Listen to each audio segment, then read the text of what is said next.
¿Por qué Álvaro Uribe es el narcotraficante número 82?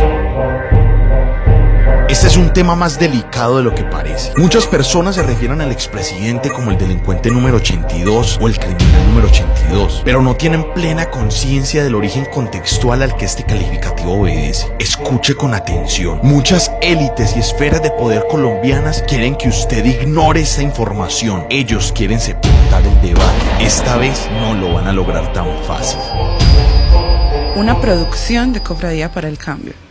Había una vez, por allá en 1991, una agencia de inteligencia de las fuerzas militares de Estados Unidos llamada Defense Intelligence Agency. En realidad hacía las veces de una agencia de espionaje extranjero, pero bueno, eufemísticamente se le puede llamar a secas agencia de inteligencia. Esta organización llevó a cabo una investigación en donde agrupó datos de otras agencias de inteligencia para crear una famosa lista de 104 personas que contenían nombres de evidente y alta peligrosidad, que estaban relacionados, vinculados, que trabajaban, se favorecían o favorecían directa o indirectamente a los cárteles de narcotráfico de la época, en especial el cártel de Medellín. La DIA hace esta labor porque aún hoy tiene como misión principal hacer inteligencia sobre las capacidades e intenciones militares extranjeras, además de identificar y neutralizar amenazas planteadas por inteligencia extranjera hostil y grupos terroristas. Pero para entender mejor, rebobinemos un poquito.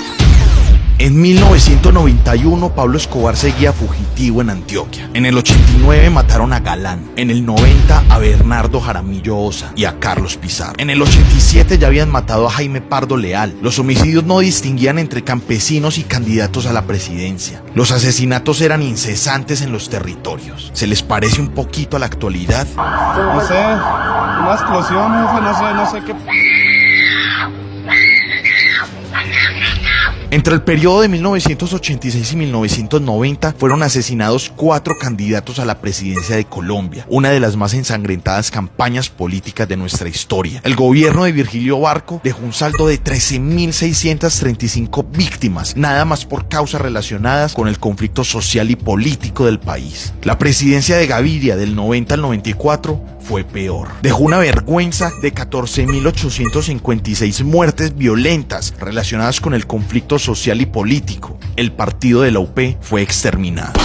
¿Adivinan entonces quién era la autoridad en Colombia? Escobar, los Ochoa, los Pepes, los Rodríguez Orejuela, Orlández Gamboa. Bueno, los carteles. La deprimente ausencia de autoridad todavía puede verse en las esquinas o en los parques de los barrios, por ejemplo. Por lo tanto, la lista de estas 104 personas vinculadas al narcotráfico que anteriormente mencionábamos era sumamente confidencial. Tan secreto que el documento estuvo clasificado hasta el año 2004, es decir, 13 años después de su realización. Pocas personas sabían de su existencia, pero aquí es donde viene lo bueno o lo malo.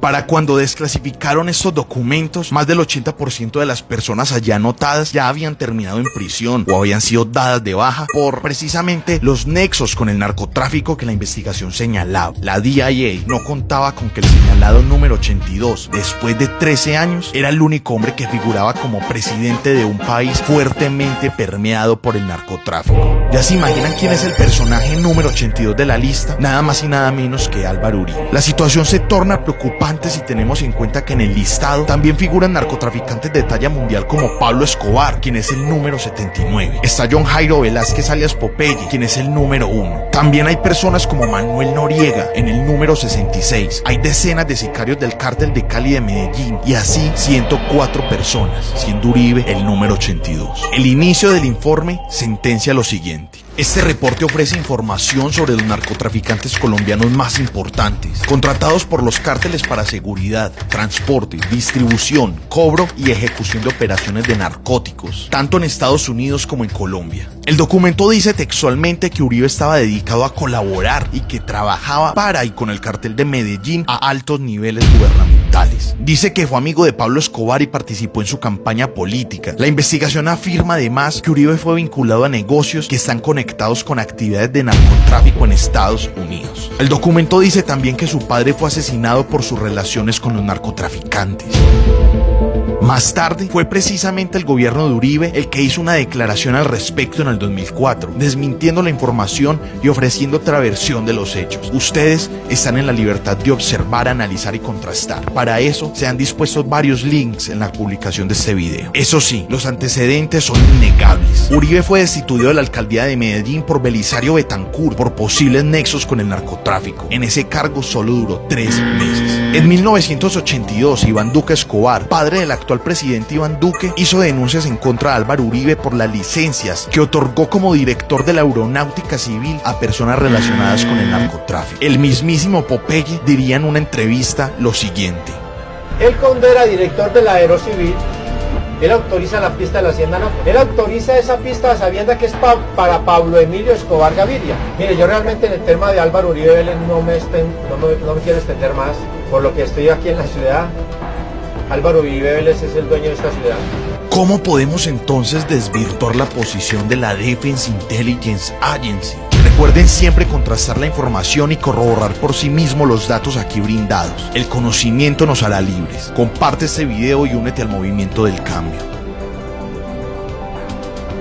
Una producción de Cofradía para el Cambio.